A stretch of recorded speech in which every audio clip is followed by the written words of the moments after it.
Satukanlah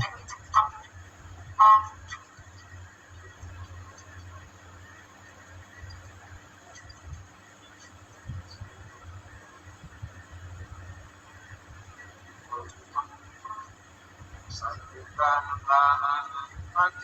memuji dan menyembah, oh Yesus, sekarang katakanlah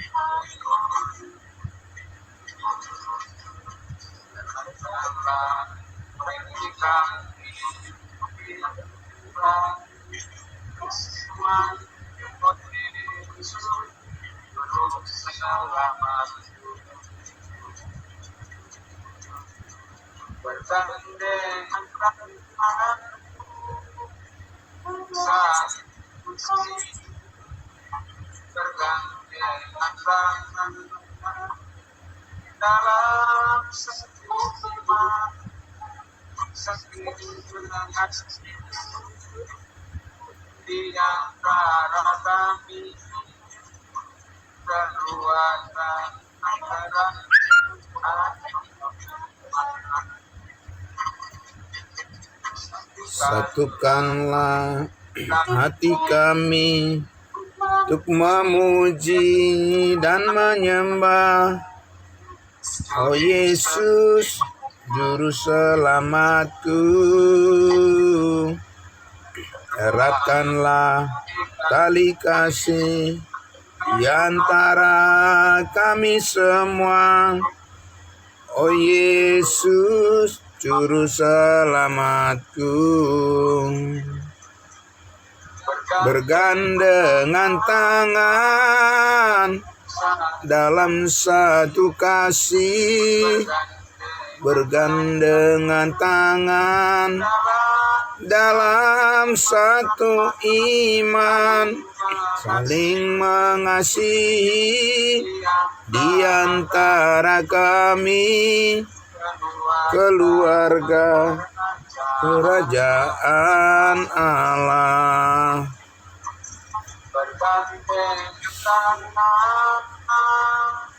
Dalam satu kasih, dalam satu iman, saling mengasihi di antara kami, keluarga kerajaan Allah. Keluarga kerajaan Allah. Baik Tuhan, kita menyebut firman Tuhan dan kami serahkan waktu kepada hamba-Nya Pak Pendeta Charles. Silakan Pak. Amin. Terima kasih Pak Pendeta Padosi. Terima kasih semuanya saudara-saudaraku. Selamat pagi. Salam buat kita semuanya. Salam sehat saudara-saudaraku. Amin. Baik, mari kita tundukkan hati kita. Kita akan langsung saja menyambut perenungan kita akan firman Tuhan. Kita berdoa. Bersyukur, berterima kasih. Itulah kata yang paling indah yang dapat kami sampaikan pagi hari ini kepadamu ya Bapa di surga, Tuhan kami Yesus Kristus, yang telah melayakkan kami untuk senantiasa memuji-muji nama-Mu yang kudus. Terima kasih Bapa di surga, kami kembali lagi di akhir pekan ini bersama-sama menyatakan rasa syukur kami dan pengakuan iman kami kepadamu. Kami berterima kasih untuk hal-hal baru yang selalu Tuhan nyatakan bagi kami semua. Terima kasih atas firman-Mu, kebenaran-Mu, terus meneguhkan iman kami, menguatkan hati kami, dan memberkati seluruh hidup kami. Terima kasih di dalam nama Tuhan Yesus kami menyambutnya. Haleluya. Amin. Ya, baik Bapak Ibu Saudaraku yang dikasihi Tuhan Yesus. Ya, kemarin pagi kita tertunda di siaran langsung kita, live streaming kita di acara saat teduh pagi kita, oleh karena ada sedikit kesalahan teknis, yakni wifi kita terganggu ya. Tapi saudara-saudaraku yang dikasihi Tuhan Yesus, pagi hari ini dengan sukacita bersama kita berkumpul kembali ya, dan semuanya sudah kembali normal, segala alat-alat yang kita perlukan untuk kita bisa memancarkan kebenaran firman Tuhan setiap pagi seperti ini. Sekali lagi saya ucapkan terima kasih untuk kita semuanya, saudara-saudaraku, atas semangatnya ya, ketulusan hati Bapak Ibu saudara-saudara sangat berharga dan akan menjadi satu kenang-kenangan di masa yang akan datang. Banyak orang yang terberkati melalui kesetiaan kita kepada kasih Kristus. Bapak Ibu saudaraku yang dikasihi Tuhan Yesus, kembali lagi pada pagi hari ini kita akan melanjutkan perjalanan wisata rohani kita. Bapak Ibu saudara, dari kitab Galatia kita menelusuri banyak kebenaran yang terungkap, yang dibukakan kepada kita, dan kita semua menikmati perjalanan iman kita ini untuk memahami lebih luas lagi ya, lebih dalam lagi tentang kasih karunia Tuhan yang menjadi jalan hidup kita yang terbaik. Ya, Bapak Ibu saudaraku yang dikasihi Tuhan Yesus, jadi sekarang kita sudah masuk pada perikop yang kedua, dan ada banyak berkat Tuhan yang dapat kita terima dari pembelajaran kita dari perikop yang kedua ini, dan kedepannya tentunya Bapak Ibu saudaraku, pastikan Bapak Ibu saudara juga tetap hadir ya, tetap bisa mengikutinya, karena banyak hal yang juga perlu dikoreksi, banyak hal juga yang harus diberikan masukan untuk memahami dengan baik. Galatia pasal 4 ayat 21 sampai ayatnya yang ke-31 ini, begitu banyak hal yang perlu kita pahami, meluruskan ya apa yang kurang tepat selama ini dalam pemahaman kita, dalam pendengaran kita, dan kita masuk kepada keutuhan daripada pengertian yang benar dari firman Tuhan itu sendiri. Karena kita dapat membaca sendiri, melihat sendiri, ya, merenungkan sendiri Bapak Ibu saudaraku, apa yang Tuhan sebenarnya katakan melalui penggambaran yang disampaikan di dalam Galatia pasal 4 ayat 21 sampai 31 ini. Nah, Bapak Ibu saudaraku, kita mulai dari hal yang pertama dulu ya. Saudara-saudaraku, saya akan membacakan untuk kita di ayat 21 Galatia pasal 4 ini ya. Jadi saya akan membaca cukup sampai ayatnya yang ke 23 saja dulu. 23 ayat 21 sampai 23, yaitu Galatia pasal 4. Ya, kalau dalam Alkitab berbahasa Indonesia diberikan judul perikopnya di situ, Hagar dan Sarah. Ya, ayat 21. Katakanlah kepadaku, hai kamu yang mau hidup di bawah hukum Taurat.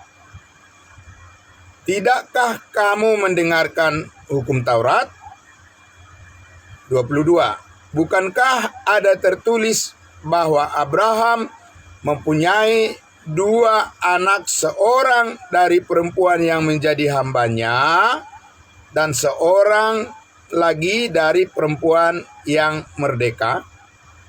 23. Tetapi anak dari perempuan yang menjadi hambanya itu diperanakan menurut daging.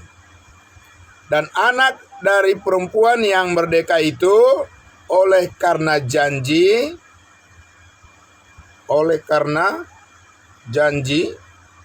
ini adalah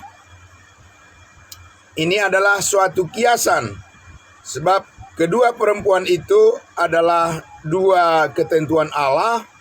Yang satu berasal dari Gunung Sinai dan melahirkan anak-anak perhambaan, itulah Hagar. Ya, Bapak Ibu Saudaraku yang dikasihi Tuhan Yesus, ini sangat menarik untuk kita telusuri, Bapak Ibu Saudaraku, untuk memahami ya sebenarnya apa hubungannya yang disebutkan tadi di situ, hubungan pemahaman tentang hukum Taurat saat ini dengan kasih karunia, dengan dua perempuan, yaitu istri daripada Abraham, Hagar dan Sarah. Ya, Bapak Ibu Saudaraku yang dikasihi Tuhan Yesus, ada banyak pemahaman yang kurang tepat di seputar daripada apa yang digambarkan di Galatia pasal 4 ini, ya, sehingga sekali lagi saya sampaikan kita perlu memahami dengan baik, karena di sini kata-kata yang harus kita pahami dengan baik menjadi fokus kita mengerti apa hubungannya hukum Taurat saat ini dengan kasih karunia, dan digambarkan dengan ya Hagar dan Sarah adalah sesuatu yang berbeda maksud dan tujuannya, dan juga latar belakangnya, begitu ya. Nah, saudaraku yang dikasihi Tuhan Yesus, kata yang akan terus menjadi satu patokan bagi kita untuk memahami setiap kebenaran yang diajarkan di sini di Galatia pasal 4 ini, Bapak Ibu Saudaraku, itu ada di ayatnya yang ke-23 tadi. Ya, di ayat 23 di mana dikatakan ya, ini adalah suatu kiasan. Nah, jadi Bapak Ibu Saudaraku, kalau kita tidak mengerti apa yang dikiaskan, apa yang diumpamakan, maka kita akan banyak keliru di dalam memahami maksud daripada ya tujuan daripada sebuah perumpamaan atau sebuah kiasan itu. Contoh ya, dikatakan kedatangan Yesus yang akan datang adalah seperti pencuri di malam hari. Bagaimana bisa Yesus dikiaskan dengan pencuri, Bapak Ibu Saudara? Bagaimana kedatangan Yesus dikatakan seperti pencuri di malam hari kedatangannya. Nah, jadi kita harus memahami dulu maksud daripada kiasan itu apa. Ya, jadi itu diumpamakan adalah mengenai bukan motivasinya, motivasi dari Yesus datang yang dimaksud seperti pencuri di malam hari, tapi adalah mengkiaskan mengenai waktunya tidak ada yang tahu. Ya, Bapak Ibu Saudaraku, karena para pencuri itu akan berusaha untuk membuat orang yang punya rumah atau sasarannya supaya tidak tahu ya, mereka akan datang di malam hari, begitu ya, saat mereka tidur. Nah, Bapak Ibu Saudaraku, tapi yang dimaksudkan di situ Yesus datang, perumpamaan Yesus datang seperti pencuri di malam hari adalah tidak ada yang tahu ya hari, tanggalnya, bulannya, ya tahunnya, tidak ada yang tahu kapan Yesus datang. Jadi dengan memahami seperti itu kita mengerti maksud daripada perumpamaan Yesus akan datang seperti pencuri di malam hari. Jadi bukan motivasinya, tetapi waktunya tidak ada yang tahu. Sehingga kita perlu selalu berjaga-jaga, siap-siap. Kapan saja Yesus datang, kita mempersiapkan diri kita untuk menyambutnya. Nah, Bapak Ibu Saudaraku, itu contohnya. Jadi, ya beberapa hari ke depan, minggu depan dan selanjutnya, kita akan banyak menelusuri makna daripada kiasan ini. Kiasan, perumpamaan yang menggambarkan bagaimana saat ini ya hubungan kita dengan hukum Taurat, hubungan kita dengan kasih karunia Tuhan digambarkan dengan hubungan antara Hagar dan Sarah dengan Abraham dan juga dengan Ishak. Nah, tapi ingat Bapak Ibu Saudaraku, kita berbicara tentang apa? Mengenai makna daripada sebuah kiasan. Jadi bukan arti sebenarnya, ya, tapi kiasan yang dimaksud di situ. Nah, melalui arti kiasan inilah kita mengerti apa yang dimaksudkan oleh Rasul Paulus, ya, hubungan kita saat ini dengan hukum Taurat dan kasih karunia. Jadi dan ini sangat menarik Bapak Ibu Saudaraku. Jadi saya sangat bersyukur Bapak Ibu Saudaraku yang dikasihi Tuhan Yesus. Banyak hal yang dibukakan oleh Tuhan Yesus bagi saya sendiri ketika saya mempelajari kebenaran firman Tuhan ini, ya, meneguhkan keyakinan saya, iman saya untuk bisa saya bagikan kepada semua orang. Dan kita semua juga sama, kita ingin berbagi ya hal yang baik untuk semua orang, karena Tuhan mau hidup kita dipakai untuk bisa memotivasi banyak orang untuk senantiasa teguh di dalam iman kepada Yesus Kristus Tuhan kita. Nah, jadi Bapak Ibu Saudaraku yang dikasihi Tuhan Yesus, kita mulai saja dulu dari ayatnya yang ke-21 Galatia pasal 4 ini. Di sini sebenarnya masih terus ya Paulus itu memberikan sebuah tantangan kepada jemaat Galatia ini. Tantangan berupa ya hal yang bisa menyadarkan mereka supaya mereka jangan ngotot gitu ya. Mereka jangan keras kepala seperti bangsa Israel ya, yang susah dibilangin gitu ya, susah dinasehati. Karena sebagai orang-orang percaya, orang-orang kudusnya Tuhan, jemaat Galatia ini sudah menerima kelemah lembutan Kristus melalui kebenarannya, melalui kasih karunia-Nya. Mestinya sistem responsif iman itu harus terbuka untuk dipakai oleh Tuhan untuk menerima seluruh kehendak-Nya.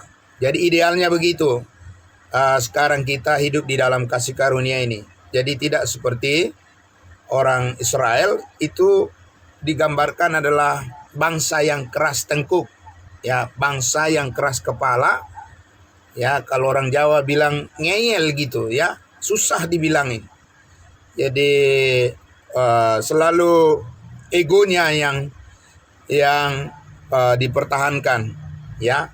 Jadi susah mendengar. Nah, makanya Paulus katakan di ayat 21 Galatia pasal 4 ini, ya, untuk menegaskan kembali kepada jemaat Galatia, jangan salah kaprah dan jangan terus-teruskan sesuatu yang keliru. Ya, saat ini ya Allah bekerja di dalam kehidupan manusia itu berdasarkan kuasa kasih karunia-Nya, bukan berdasarkan hukum Taurat. Jadi ini yang susah dibilangin sama Rasul Paulus kepada jemaat Galatia ini. karena mereka ingin kembali lagi kepada sistem kehidupan yang lama, ya, yang sudah diselesaikan oleh Tuhan Yesus. Mereka ingin menambahkan lagi dengan perbuatan-perbuatan mereka sendiri. Mereka ingin menyempurnakan hidup mereka. Ya, Paulus bilang itu tidak mungkin, itu keliru, dan itu pasti mengalami kegagalan. Nah, makanya ayat 21 ini, ya, Paulus mengatakan kepada jemaat Galatia, katakanlah kepadaku, hai kamu yang mau hidup di bawah hukum Taurat. Bapak Ibu Saudara, siapa yang mau hidup di bawah hukum Taurat? Ya. Nah, ini tentunya kita pahami, hukum Taurat itu diberikan oleh Tuhan bukan kepada semua orang. Keliru kalau dikatakan hukum Taurat itu diberikan Tuhan kepada semua orang. Itu salah. Ya, hukum Taurat itu diberikan oleh Tuhan kepada bangsa Israel. Ya, Bapak Ibu Saudaraku. Dan Musa adalah perantara untuk menyampaikan hukum Taurat itu kepada bangsa Israel. Saya bukan bangsa Israel. Saya juga bukan orang Israel. Saya juga bukan suku dari orang Israel. Tapi saya adalah orang dari bangsa lain, dari suku Batak. Dan saya adalah anggota tubuh Kristus. Jadi saya bukan orang Israel. Karena itu Bapak Ibu Saudaraku yang dikasihi Tuhan Yesus, di sini, ya, Paulus mengatakan, katakanlah kepadaku, hai kamu yang ingin hidup di bawah hukum Taurat lagi. Ya, tidakkah kamu mendengarkan hukum Taurat? Dengarkan, ya, informasi tentang kebenaran hukum Taurat itu bukan seperti yang dipahami oleh banyak orang pada umumnya. Tidak. Hukum Taurat itu adalah hukum yang mempunyai tujuan tertentu, dan itu akan mendapatkan peranan, ya, untuk mengatur kehidupan suatu umat, ya, yang namanya bangsa pilihan, umat Israel namanya. Nah, karena itu mari kita dengarkan apa yang dikatakan oleh Allah mengenai hukum Taurat. Jadi tidak boleh sepotong-sepotong, tidak boleh hanya sekedar, dan tidak boleh hanya sepintas-sepintas, tapi kita harus memahami dengan lengkap. Nah, saudaraku, ya, jadi mari kita dengarkan apa yang dikatakan oleh hukum Taurat tentang dirinya sendiri dan tentang bangsa Israel yang menerima hukum Taurat ini sebagai jalan hidup mereka dulu. Ya, kita lihat di Ulangan pasalnya yang ke-27. Ulangan pasalnya yang ke-27, ya. Ulangan pasal 27. Nah, saudaraku yang dikasihi Tuhan Yesus, ya, inilah originalnya. Jadi kalau yang sekarang ini kan orang berusaha ingin hidup di bawah hukum Taurat, itu namanya KW. Itu KW. Jadi bukan original itu. Originalnya itu adalah Allah memberikan firman-Nya, hukum Taurat itu kepada bangsa Israel. Dan karena itu namanya juga hukum. Hukum itu mengatur dan ada konsekuensi hukumannya. Ada punishment-nya.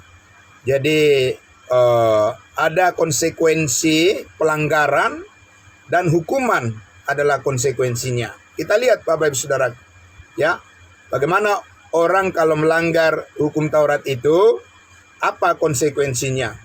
Nah, di dalam Ulangan pasalnya yang ke-27, ya, Paulus mengatakan, coba dengarkan apa yang dikatakan oleh hukum Taurat itu sendiri, supaya kita jangan disinformasi, tetapi kita mendapatkan pengertian seutuhnya tentang tujuan daripada hukum Taurat itu sendiri.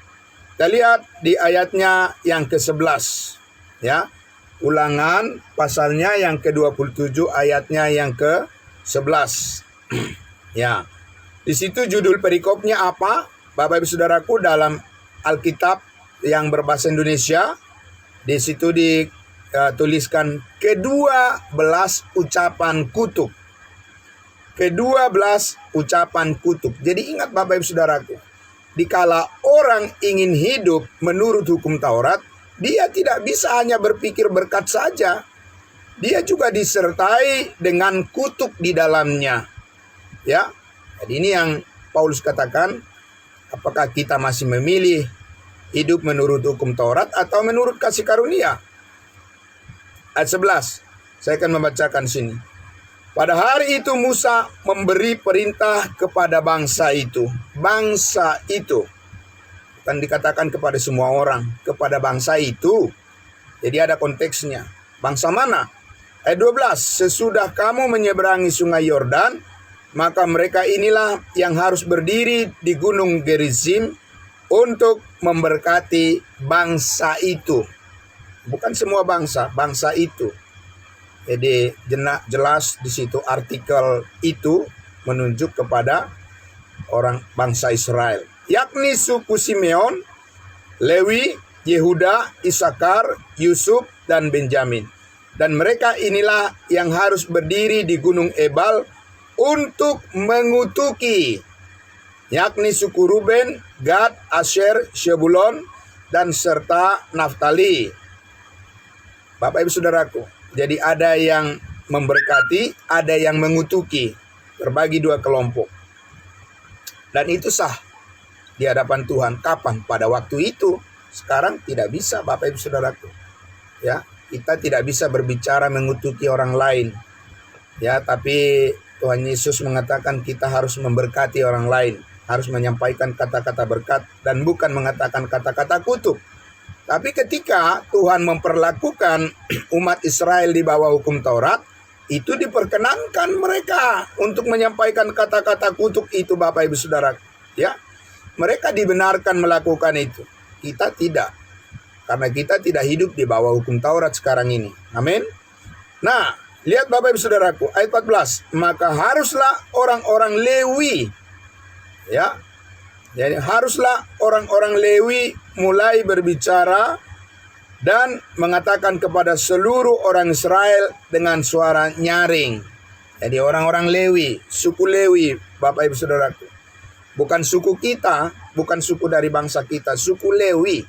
Itu adalah salah satu dari suku bangsa Israel, dari 12 suku Israel. Harus mengatakan kepada seluruh orang Israel. Ya, bukan kepada semua manusia. Sekali lagi, kepada seluruh orang Israel. Ada konteksnya firman Tuhan itu, Bapak Ibu Saudaraku. Jadi kita tidak bisa langsung menarik pada diri kita semuanya. Firman itu Tuhan berbicara kepada orang yang berbeda, di waktu yang berbeda, dengan maksud yang berbeda. Nah, ketika orang Israel dengan suara nyaring mengatakan ayat 15, terkutuklah orang yang membuat patung pahatan atau patung tuangan suatu kekejian bagi Tuhan, buatan tangan seorang tukang dan yang mendirikannya dengan tersembunyi, dan seluruh bangsa itu haruslah menjawab apa? Amin. Jadi saudaraku yang dikasihi Tuhan Yesus, pertama-tama dikatakan kalau orang hidup di bawah hukum Taurat, maka ada suatu kutuk baginya kalau dia membuat patung pahatan. Ya, Bapak Ibu Saudara. Tapi orang-orang kan bilang, ya itu kan untuk pariwisata. Ya kan? Itu kan untuk menarik orang-orang supaya datang berwisata. Bapak Ibu Saudaraku, manusia itu pintar untuk membenarkan diri. Ya. Dan supaya mereka mengabaikan firman Tuhan.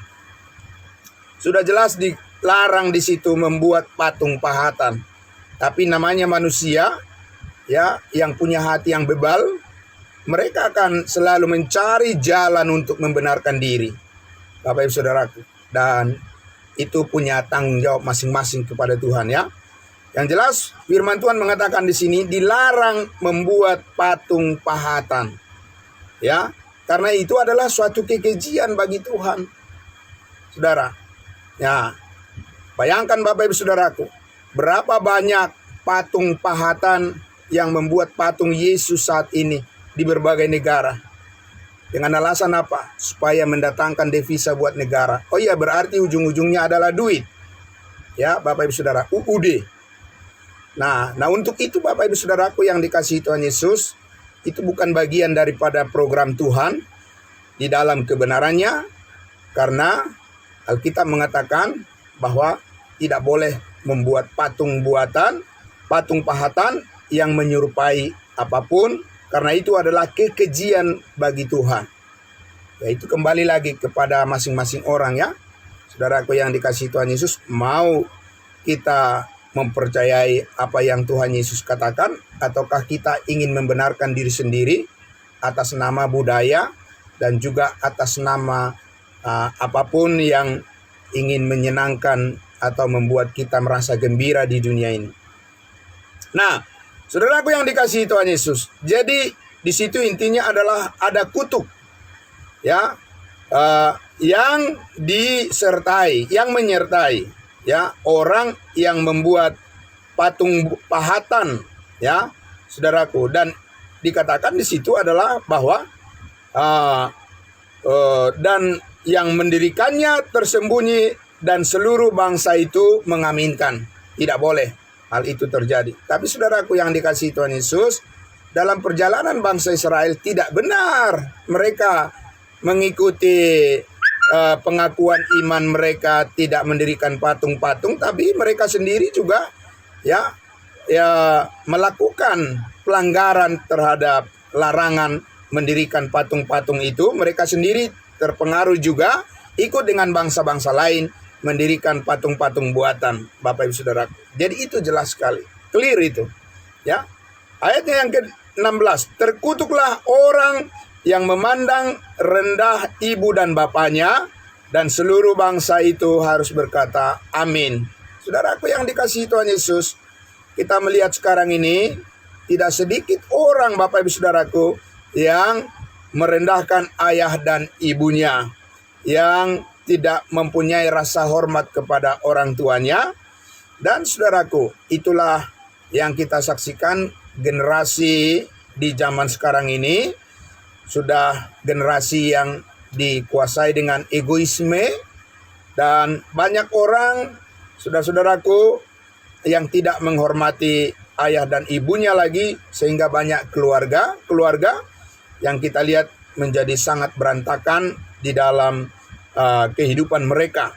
Nah, saudaraku yang dikasihi Tuhan Yesus, jadi di sini yang intinya adalah ada perkataan kutuk di sini, ya. Terkutuklah orang yang memandang rendah ibu dan bapaknya, ya. Kalau dibalik, Bapak Ibu Saudaraku, diberkatilah orang yang menghormati ayah dan ibunya. Ayat 17. Terkutuklah orang yang menggeser batas tanah, sesamanya manusia, dan seluruh bangsa itu harus berkata amin. Ya, terkutuklah orang yang menggeser batas tanah sesamanya, Bapak Ibu Saudaraku, ya.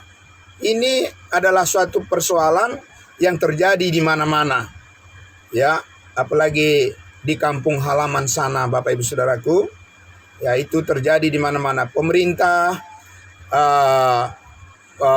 diam-diam membuat peraturan, undang-undang atas nama undang-undang, ya, untuk mengambil alih zona kuning, membuat zona kuning, yaitu hutan yang dikelola oleh masyarakat setempat tanpa melibatkan mereka, ya, Bapak Ibu Saudara.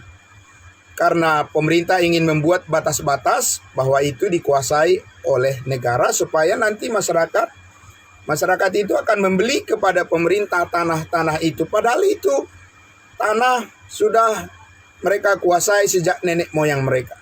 Jadi saudaraku yang dikasihi Tuhan Yesus, ya, luar biasa, ya, manusia itu menggunakan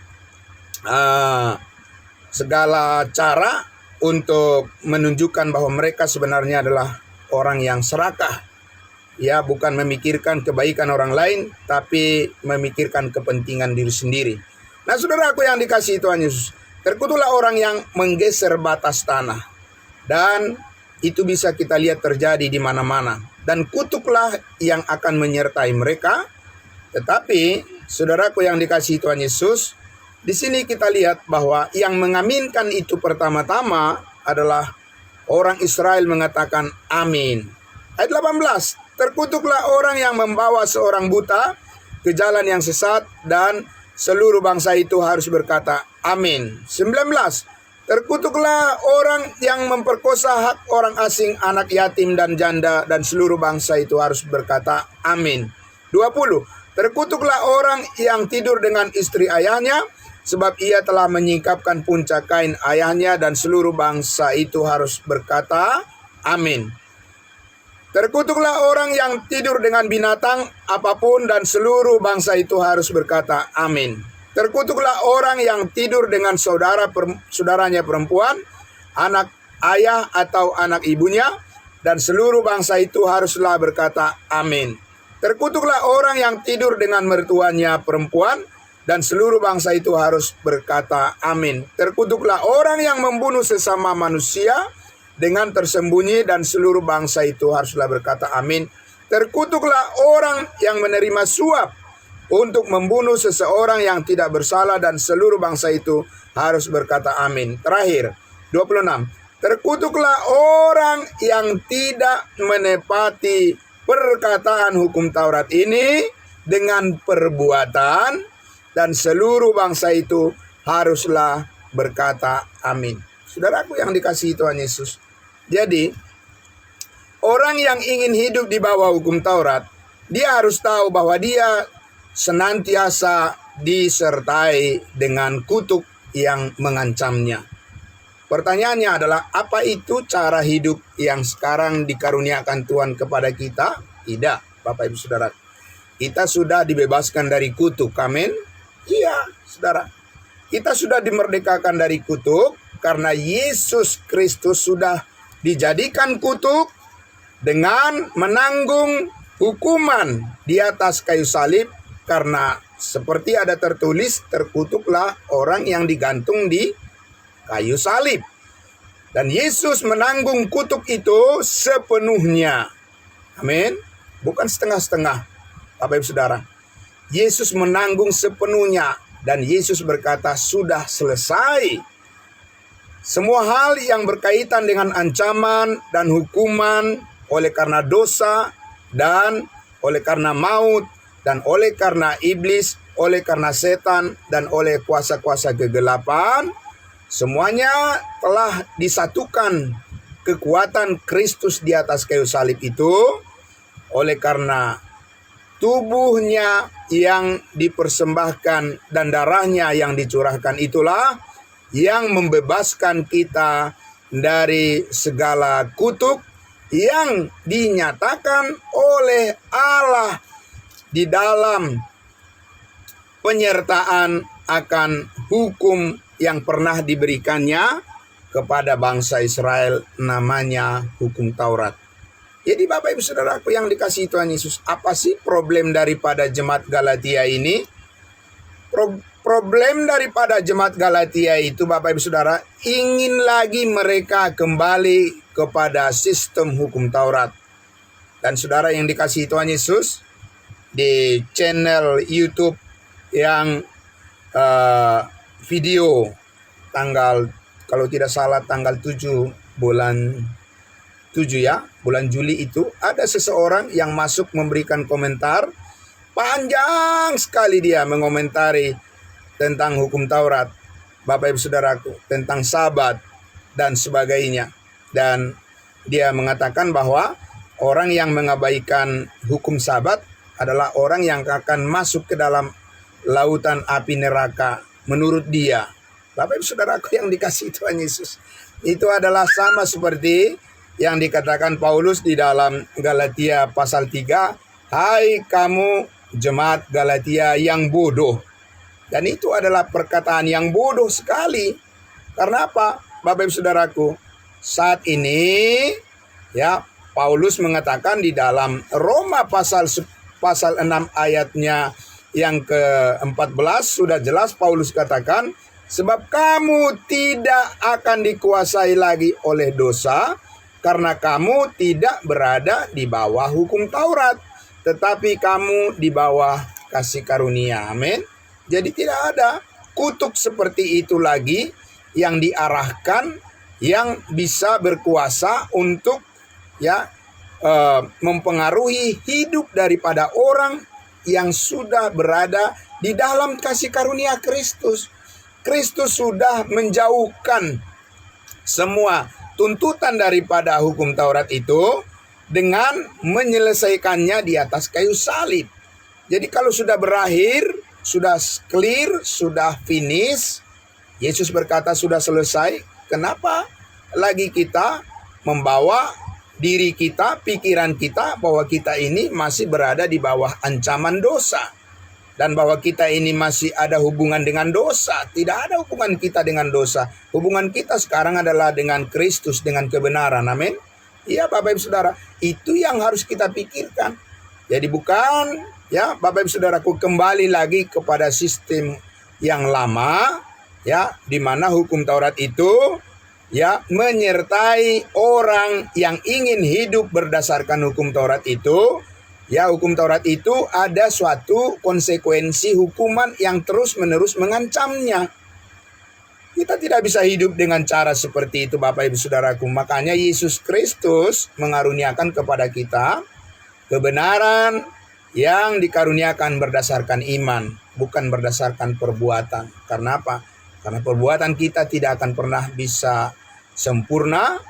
Hanya perbuatan Yesus Kristus yang sempurna, dan kita hidup berada di dalam kebenaran apa yang Tuhan Yesus lakukan untuk kita, dan di dalam perbuatan Yesus Kristus itu kita hidup. Karena itu adalah perbuatan yang sempurna di hadapan Allah, dan Allah Bapa menerima apa yang dilakukan oleh Yesus Kristus itu adalah merupakan kepuasan hukum Allah. Jadi hukum Allah itu dipuaskan sehingga setiap orang yang percaya kepadanya diterima, diterima dengan sempurna, dikasihi dengan sempurna, dan tidak dipersoalkan oleh Allah lagi. Dosa-dosanya tidak akan diingat lagi, karena Allah sudah menaruh semuanya, menimpakan semua yang berkaitan dengan hukuman atas dosa. Itu Yesus sudah menanggungnya, supaya kita sekarang bebas melayani Dia, bebas bersuka cita, bebas untuk hidup di dalam kebenaran, dan kita bebas dari ketakutan, dan kita bebas dari kekhawatiran, dan kita bebas untuk melakukan semua yang baik yang berkenan kepada Tuhan. Amin. Nah, saudaraku yang dikasihi Tuhan Yesus, jadi karena itulah maka Paulus katakan tadi, dengarkan apa yang dikatakan oleh hukum Taurat, supaya jangan keliru membawa hidup kita di dalam pengenalan akan Kristus Yesus. Saat ini kita mengenal Yesus Kristus di bawah pengertian dan prinsip-prinsip daripada kasih karunia-Nya. Satu lagi yang terakhir, saya akan membacakan Bapak Ibu Saudaraku di dalam Yakobus pasal 2. Yakobus pasal 2. Saya akan mengajak kita untuk membaca ayatnya yang ke-10. Dengarkan, Paulus katakan apa yang dikatakan oleh hukum Taurat, supaya jangan disinformasi, supaya jangan salah tafsir, jangan salah paham, dan jangan salah mengerti bahwa bukan jalan dengan menaati hukum Taurat saat ini kita menjadi benar di hadapan Allah. Tidak Bapak Ibu Saudara, tetapi dengan jalan percaya kepada kasih karunia Yesus Kristus. Kita lihat Yakobus pasal 2 ayatnya yang ke-10. Saya membacakan untuk kita semuanya. Sebab barang siapa menuruti seluruh hukum itu, tetapi mengabaikan satu bagian daripadanya, satu saja salah, ia bersalah terhadap seluruhnya. Jadi Bapak Ibu Saudaraku, dengarkan kata Paulus baik-baik. Apa arti daripada melakukan hukum Taurat itu? Tidak bisa 99%. Di dunia ini, kalau ada prestasi dengan nilai 90, itu sudah sangat luar biasa dan pasti diterima. Benar Bapak Ibu Saudara? Tapi di hadapan Allah tidak bisa diterima itu. Ya, manusia yang berpikir bahwa dia sudah menjadi orang yang baik. Tidak ada yang baik di hadapan Allah. Menurut standar hukum Allah, itu hukum manusia 70, 80, 90, 95, 99 itu standar hukum yang dibuat oleh manusia berdasarkan perbuatan yang diukur dengan hukum itu. Tapi kalau berdasarkan ukuran yang diukur dengan hukum Allah, hukum kasih namanya, itu harus sempurna. Dan tidak ada yang bisa melakukan hukum itu, memenuhinya, kecuali satu saja. Hanya Yesus Kristus yang melakukannya. Jadi Bapak Ibu Saudaraku yang dikasihi Tuhan Yesus, saudara dan saya bukan bertambah baik karena usaha dan perbuatan kita, atau menjadi lebih baik dari apa yang dilakukan oleh Kristus bagi kita. Di dalam Yesus Kristus kita sudah menjadi baik. Amin. Karena kebaikannya itulah yang menjadi kebaikan kita. Begitu cara pandangnya Bapak Ibu Saudara. Ya. Jadi bukan berarti, jadi saya kasih contoh begini Bapak Ibu Saudara. Ketika kita lahir ke dunia ini, kita lengkap dengan segala organ-organ tubuh kita, tangan, kaki, ya, mata, telinga, mulut dan sebagainya. Waktu kita dilahirkan oleh ibu yang mengasihi kita, ibu kita masing-masing. Lalu sesudah kita lahir, kemudian kita diasuh, kemudian kita bertumbuh. Apanya yang bertumbuh Bapak Ibu Saudaraku? Apakah tangan kita menjadi bertambah banyak, menjadi 3, menjadi 4? Apakah kaki kita menjadi 3, menjadi 4? Apakah telinga kita bertambah banyak, menjadi 3, 4, 5? Tidak Bapak Ibu Saudaraku. Ya, karena kita sudah sempurna dilahirkan. Amin.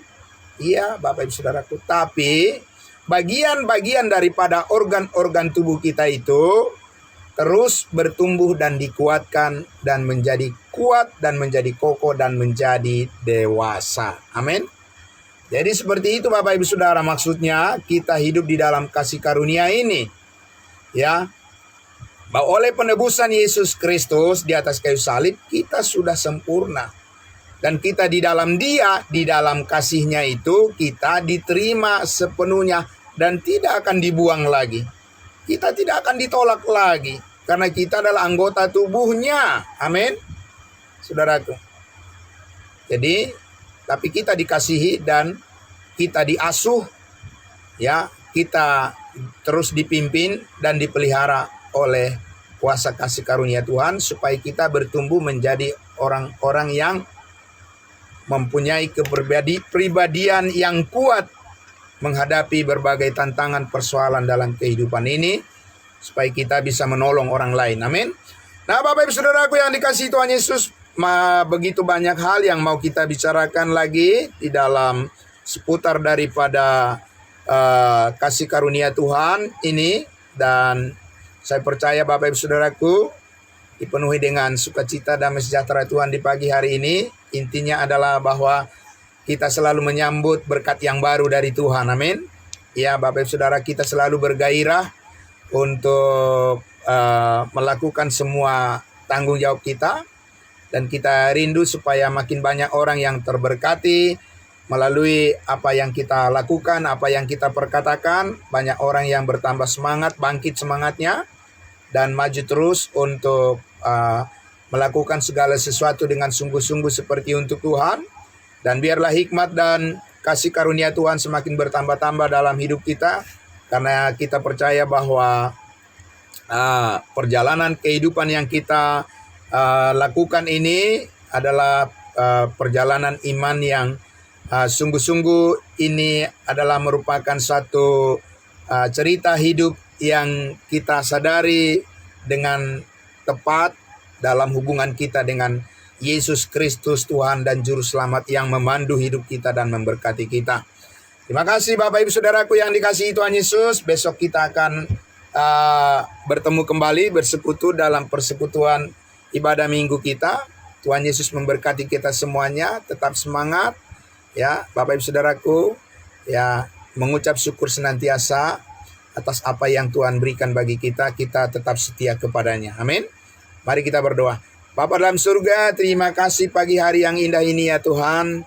Banyak hal yang Tuhan ingin ajarkan bagi kami semuanya, supaya kami terus diperbaharui di dalam manusia baru yang sudah Engkau ciptakan di dalam kekudusan-Mu, agar kami melihat diri kami terus bertumbuh kuat. Di dalam kebenaran ini kami bisa menjadi saluran berkat, menjadi terang bagi setiap orang yang terhubung dengan kami, dan terutama di dalam keluarga kami masing-masing.